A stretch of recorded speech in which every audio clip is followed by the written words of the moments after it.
नमस्कार. 22 मेच्या घडामोडी घेऊन मी शेखर पटेल यावल न्यूजमध्ये आपलं सर्वांचं स्वागत करतो.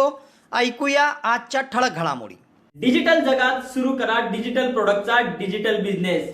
ना कोणत्या ऑफिसची गरज, ना कोणत्या मोठ्या इन्व्हेस्टमेंटची गरज. घर बसल्या मोबाईलवरनं तुम्ही तुमचा उद्योग चालवू शकता आणि महिन्याचे 15 ते 20 हजार रुपये कमवू शकता. जर तुम्हालाही असा उद्योग करायचा असेल तर आताच खाली दिलेल्या लिंक वरती क्लिक करून आम्हाला मेसेज करा. तुम्हाला संपूर्ण माहिती, संपूर्ण ट्रेनिंग दिली जाईल आणि तुमचा उद्योग घर बसल्या ऑनलाईन सुरू होईल. आज 22 मे शनिवार रोजी सायंकाळपर्यंत यावल तालुक्यात कोरोनाचे केवळ 5 रुग्ण आढळले. रुग्णसंख्या वाढून 4189. यावल शहरात दुपारी पडला पाऊस, उकाड्याने त्रस्त नागरिकांना दिलासा. अंजाळे जवळील घाटात ट्रक चढताना दुर्घटना, ट्रक दरीत कोसळला. सुदैवाने कोणालाच काही दुखापत नाही. यावलला शनिवारी कोविशिल्डचे 100 जणांना दिले डोस. दुसऱ्या डोससाठी आता 84 दिवसाची प्रतीक्षा. यावल शहरात 11 वाजेनंतर काम नसताना फिरणाऱ्यांवर कारवाई, बुरुज चौकात नाकाबंदी. अंजाळे जवळील मोर नदीवरील पुलाच्या कामाला गती, पुलाच्या कामामुळे घाट झाला नामशेष. किनगावात अज्ञात चोरट्याने दुचाकी लांबवली, यावल पोलिसात गुन्हा. यावलला महाराष्ट्र प्रदेश असंघटित कामगार काँग्रेसकडून स्वर्गीय राजीव गांधी यांची पुण्यतिथीनिमित्त वृक्षारोपण. बामनोद गावात आरोग्य विभागाकडून डेंग्यू संदर्भात जनजागृती, कंटेनर केले तपासणी. तर सावदा येथील डॉक्टर अतुल सरोदे यांची राष्ट्रीय स्तरावरील समितीवर निवड. यावल शहर व तालुक्यातील पशुपालक शेतकऱ्यांसाठी खुशखबर. पशुसेवा मेडिकल स्टोअर सेवेत उपलब्ध. मेडिकल स्टोअरवर पशूंना लागणारी सर्व प्रकारची औषधे योग्य दरात मिळतील. पत्ता भुसावळ रोड, सम्राट सुपर शॉपीच्या शेजारी, जिनिंग प्रेसिंग कॉम्प्लेक्सचे व्यापारी संकुलात, दुकान नंबर 33. पशूंसाठी आवश्यक औषध मिळण्याचे विश्वसनीय ठिकाण म्हणजे पशुसेवा medical store. Proprietor Deepak Patil. एक वेळ अवश्य भेट द्या. आता ऐकूया सविस्तर घडामोडी. आज 22 मे शनिवार रोजी सायंकाळपर्यंत यावल तालुक्यात कोरोनाचे केवळ 5 रुग्ण आढळले. हे 5ही रुग्ण ग्रामीण भागातील असून आतापर्यंत आढळून आलेल्या रुग्णांची संख्या वाढून 4189 झाली आहे. आज 22 मे शनिवार रोजी सायंकाळपर्यंत जळगाव जिल्हा शासकीय वैद्यकीय महाविद्यालयाचे कोरोना रुग्णालय, यावल ग्रामीण रुग्णालयात घेण्यात आलेल्या अँटीजेन रॅपिड टेस्टच्या प्राप्त अहवालानुसार यावल तालुक्यात कोरोनाचे 5 रुग्ण आढळले. यामध्ये निमगाव येथे एक 45 वर्षीय इसम, कोळवत गावात एक 40 वर्षीय इसम, 16 वर्षीय मुलगी, 35 वर्षीय महिला, तर दहिगाव येथे एक 22 वर्षीय तरुणी असे 5 कोरोनाचे रुग्ण तालुक्यात आढळले.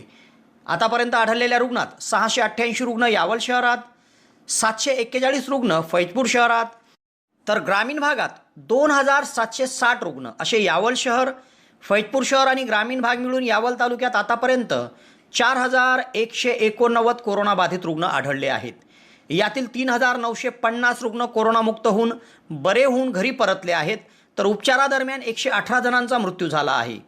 आज रोजी यावल तालुक्यात ॲक्टिव्ह रुग्ण ज्यांच्यावर विविध ठिकाणी उपचार सुरू आहेत अशी रुग्णसंख्या केवळ 121 आहे.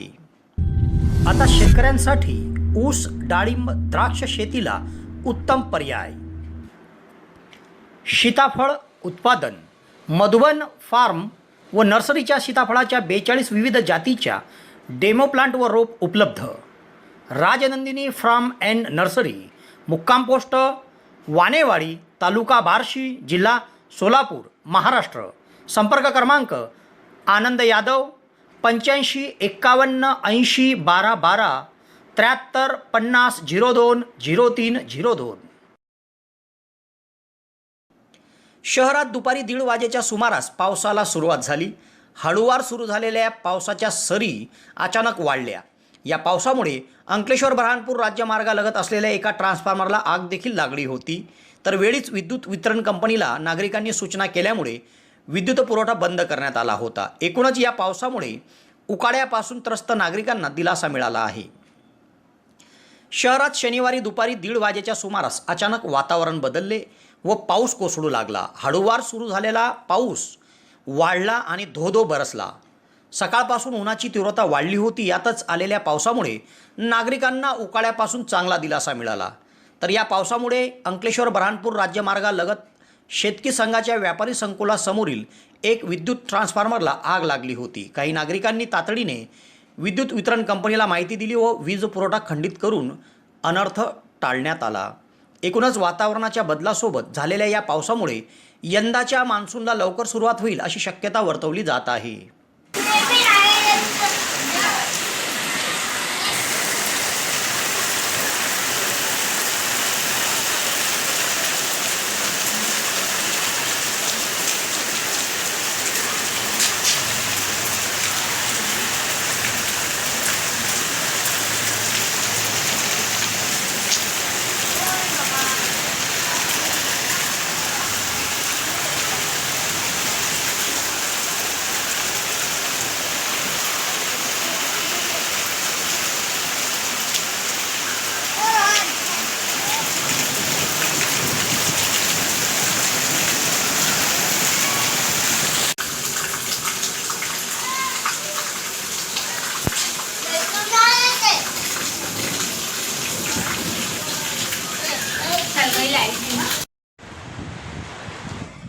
येते का बरं का पाऊस आहे पडते मग दिल्लीवर डायरेक्ट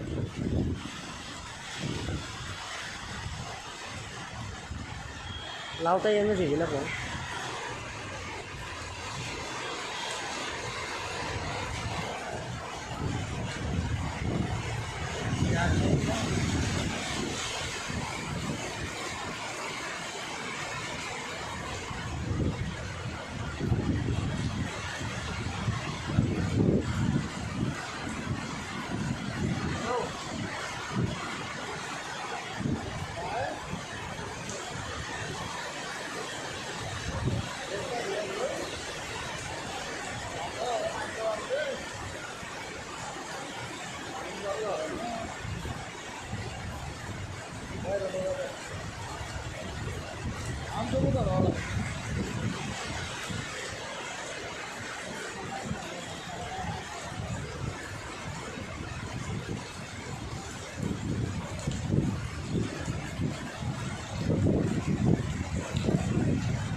यावल शहरात रुग्णांच्या सेवेत प्रथमच भक्ती डिजिटल एक्स-रे सेंटर सुरू.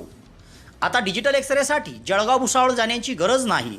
यावल शहरातच डिजिटल एक्स-रे सुविधा उपलब्ध.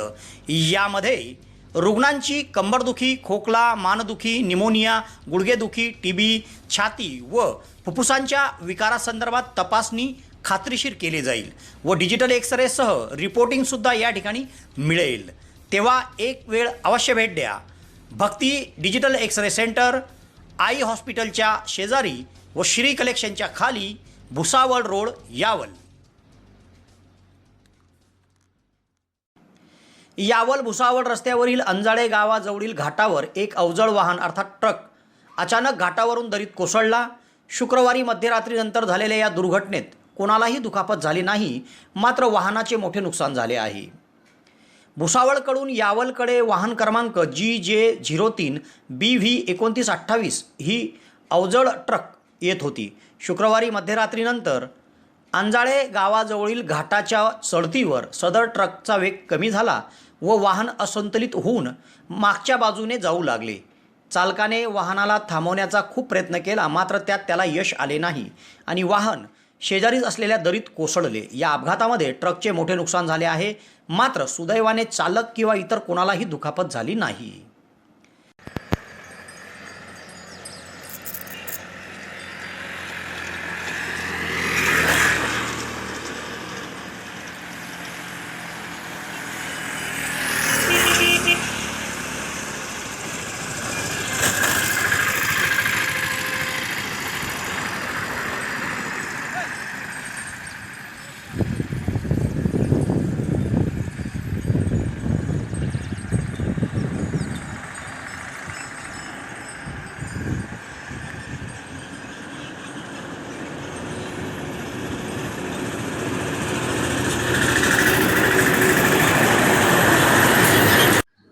सुवर्णसंधी सुवर्णसंधी सुवर्णसंधी.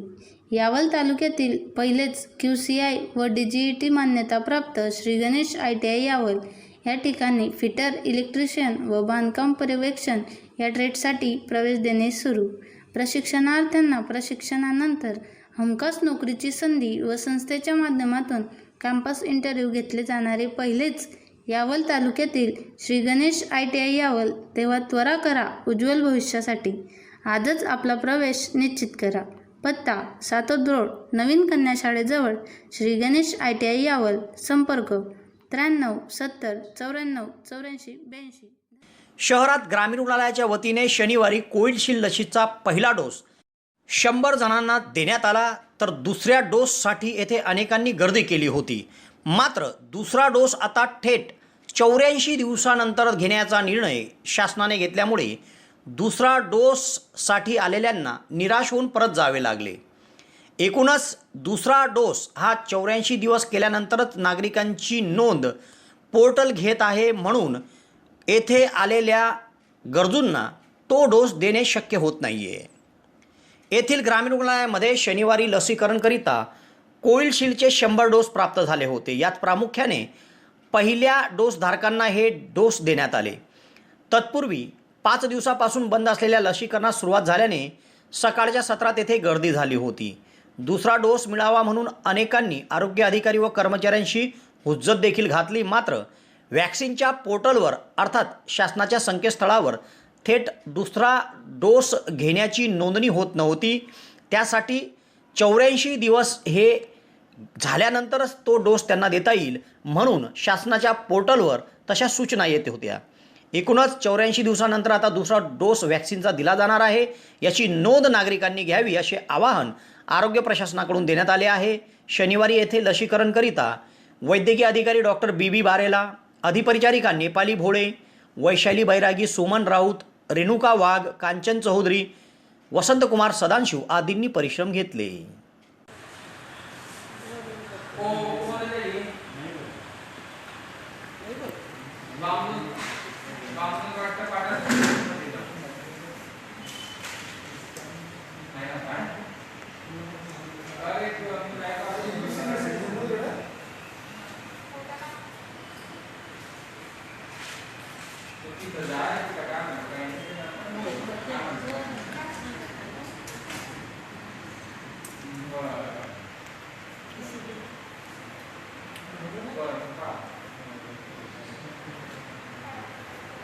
टीम म्हणजे मॅच लावलाय का तुला ना? बरं बरं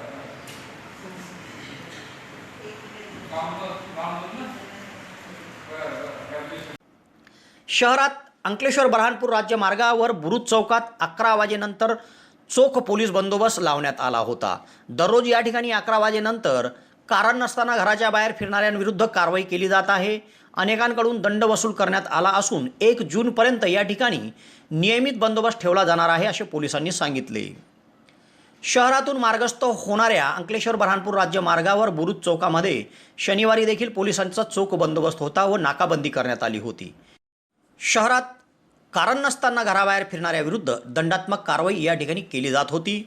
शहरात येणारे वाहन, शहरातून जाणारे वाहन यांची नोंद देखील पोलिसांच्या वतीने घेण्यात येत होती.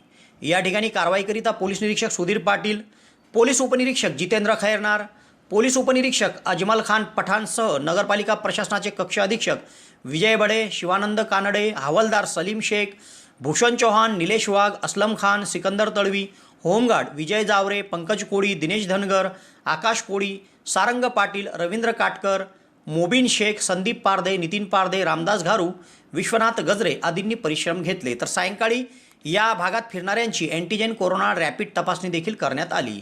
तर 1 जूनपर्यंत हा बंदोबस्त कायम राहणार आहे.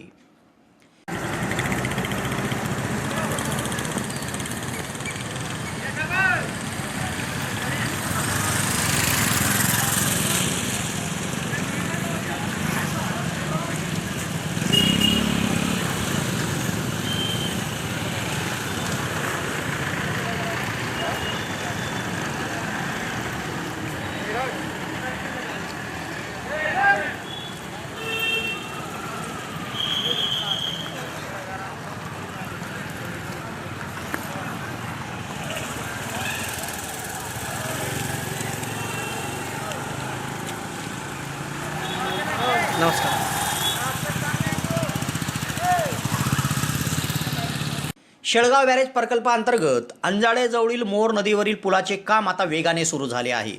मुख्य पुलावर गर्डर टाकण्याचे काम आता सुरू झाले आहे. 53.09 कोटी रुपये खर्च असलेल्या या पुलाच्या कामामुळे येथील घाट नामशेष झाला आहे. मूळ नदीच्या पुलापेक्षा 15 मीटर उंच हा पूल असून शेळगाव बॅरेजमध्ये पाणी साठवण झाल्यानंतर बॅकवॉटर हे मोर नदीत येऊन सध्या असलेला पूल हा कायम पाण्याखाली राहील म्हणून या पुलाची उभारणी होत आहे. यावल भुसावळ रस्त्यावर अंजाळे गावाजवळ मोर नदी आहे. या नदीवर एक छोटा पूल होता. मात्र शेळगाव बॅरेज हे उभारणी केली जात असताना तत्कालीन आमदार हरिभाऊ जावळे यांनी हा पूल पाण्याखाली येईल म्हणून शेळगाव बॅरेज प्रकल्पाअंतर्गतच या नदीवर मोठा पूल बांधण्यासाठीचं प्रयोजन केलं होतं. त्यासाठी 53.09 कोटी रुपयाचा निधी त्यांनी उपलब्ध करून दिला होता व त्या निधीतून आता या ठिकाणी जलद गतीने पुलाचं काम होत आहे. ह्या पुलाची उंची हल्ली असलेल्या पुलापेक्षा 15 मीटर उंच असून त्या पुलावर आता गर्डर टाकण्याचे काम सुरू आहे. लवकरच या पुलाचं काम पूर्ण होऊन तो वापरात येईल. या पुलामुळे अंजाळे येथील दोन्ही बाजूचा घाट हा नामशेष झाला आहे.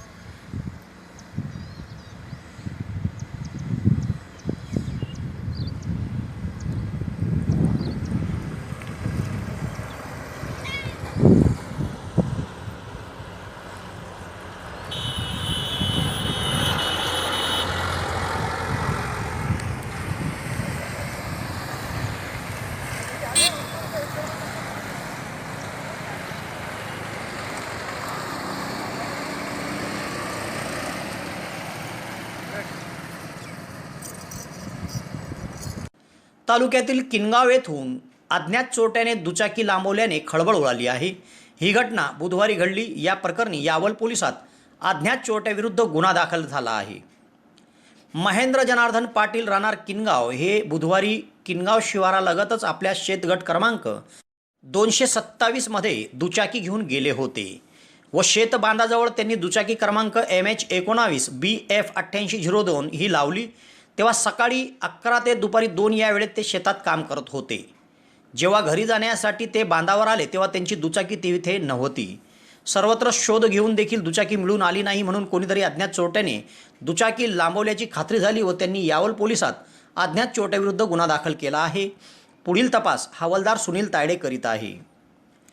महाराष्ट्र प्रदेश असंघटित कामगार काँग्रेस यावल यांच्यातर्फे देशाचे माजी पंतप्रधान स्वर्गीय राजीव गांधी यांच्या पुण्यतिथीनिमित्त वृक्षारोपण करण्यात आले. कार्यक्रमाच्या प्रारंभी स्वर्गीय राजीव गांधी यांच्या प्रतिमेचं पूजन करण्यात आलं व तालुका शेतकरी खरेदी विक्री संघाच्या आवारात तसेच शहरातील महाजन गल्लीमध्ये न्यू एकता चौक येथे वृक्षारोपण करण्यात आले. या वृक्षाच्या संगोपनाची जबाबदारी देखील घेण्यात आली आहे. या कार्यक्रमात जिल्हा समन्वयक प्रसन्न गुणवंतराव देशमुख, तालुकाध्यक्ष अजय बळे, प्रेरणाताई युवराज भंगाळे, मदिना लुकमान तळवी, ॲडव्होकेट नितीन दामोदर चौधरी, आरिफा मुकद्दर तळवी, जगदीश धांडे, जयेश फालक, प्रशांत किरंगे, अदिती विजय साळुंके, कोरपावलीचे सरपंच विलास अडकमोल सह आदींची उपस्थिती होती. तालुक्यातील पाडळसा प्राथमिक आरोग्य केंद्राच्या बामनोद येथील आरोग्य उपकेंद्रांतर्गत राष्ट्रीय डेंग्यू दिन साजरा करण्यात आला. या निमित्त गावात डेंग्यू संदर्भात माहिती व जनजागृती आणि हस्तपत्रक वाटण्यात आले. तसेच गावातील कंटेनर तपासणी करीत नागरिकांना एक दिवस कोरडा दिवस पाळला जावा असे आवाहन करण्यात आले. सदरील उपक्रम डॉक्टर GR तळवी, आरोग्य सहाय्यक ठाकूर यांच्या मार्गदर्शनाखाली आरोग्यसेवक जयंत पाटील, आरोग्यसेविका रेखा चौधरी यांनी हा उपक्रम गावात राबवला. गावातील विविध घरातील पाणी साठवण करणाऱ्या टाक्या आणि विविध कंटेनर त्यांनी तपासणी केली. सावदा येथील डॉक्टर अतुल सरोदे यांची राष्ट्रीय स्तरावरील समितीवर निवड झाली आहे. ICMR आणि नॅशनल अकॅडमी ऑफ सायन्सच्या वतीने राष्ट्रीय स्तरावरील कोविड-19च्या पॅन्डेमिक अँड ॲप्रोप्रिएट बिहेवियर या राष्ट्रीय स्तरावरील समितीवर जळगाव जनता बँकेचे संचालक तथा सावदा येथील डॉक्टर अतुलदादा सरोदे यांची नियुक्ती झाली. त्यांच्या या पदावर झालेल्या निवडीबद्दल यावल आणि रावेर तालुक्यातून त्यांचे अभिनंदन केले जात आहे. तेव्हा या घडामोडीसह आज इथेच थांबतो. नवीन घडामोडीसह उद्या पुन्हा आपली भेट घेईल. धन्यवाद.